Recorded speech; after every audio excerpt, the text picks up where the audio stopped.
Assalamualaikum warahmatullahi wabarakatuh. So, kita sudah pun download data daripada eLearn dan sekejap lagi saya akan tunjukkan cara untuk kita unzip data. Dan selepas itu kita akan extract digital elevation model daripada data yang kita sudah download tadi ya. Alright. Okey, kita pergi kepada folder yang kita telah create. So make sure pelajar ada 3 file. So boleh tengok file task terlebih dahulu, apa tugasan yang perlu dibuat. So dalam ni saya senaraikan assignment component lah, part A, part B, part C, part D dan juga part E yang pelajar perlu, dan juga part F ya yang pelajar perlu siapkan. Okay, so sebelum tu kedua-dua zip file ni perlu pelajar extract. Okay, extract all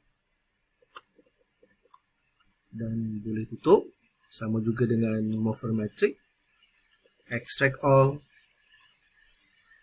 dan seterusnya tutup. So kita akan ada dua file yang kita telah extract, dan selepas itu pelajar boleh buka GIS.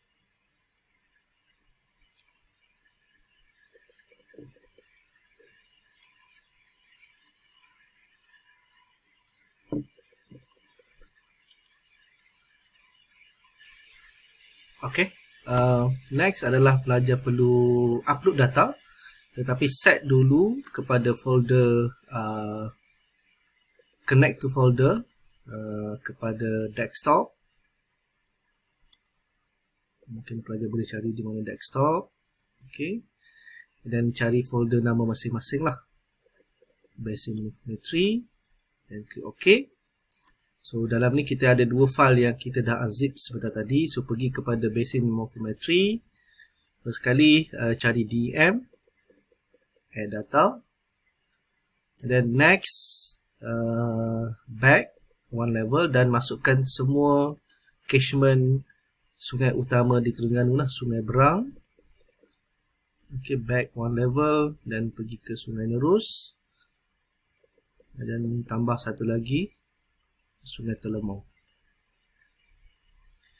Okay, so katakan untuk assignment ni saya nak pelajar pilih salah satu. Katalah kita ambil Sungai Telemong ya. So sekarang ni kita ada DEM yang bersaiz besar ya, yang kita superimpose. So kita nak extract DEM berdasarkan Sungai Telemong. So pergi kepada Spatial Analyze Tool. So kalau toolbox ni tidak ada, dan boleh klik kepada Arc Toolbox dan bawa dia ke tepi. Pergi kepada Spatial Analyze Tool dan pergi kepada Extraction dan pergi kepada Extract by Mask. So input raster adalah DEM dan input raster of feature mask ambil Sungai Telemong, and then output raster pergi balik ke desktop dan cari folder kita, ataupun kalau tak jumpa boleh pergi ke sini ke bawah ni dan boleh cari desktop, dan mungkin boleh create satu folder baru, new folder Sungai Telemong. Okay, open folder Sungai Telemong dan boleh tulis Telemong TL_DEM.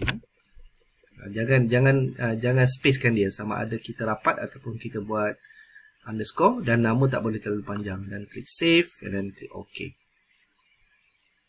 Okay, completed. So pelajar tengok dekat belah kiri ni ada Telemong_DEM. So kalau saya tutup ataupun saya uncheck ke semua file lain, so kita akan nampak Sungai Telemong ya, yang kita dah potong.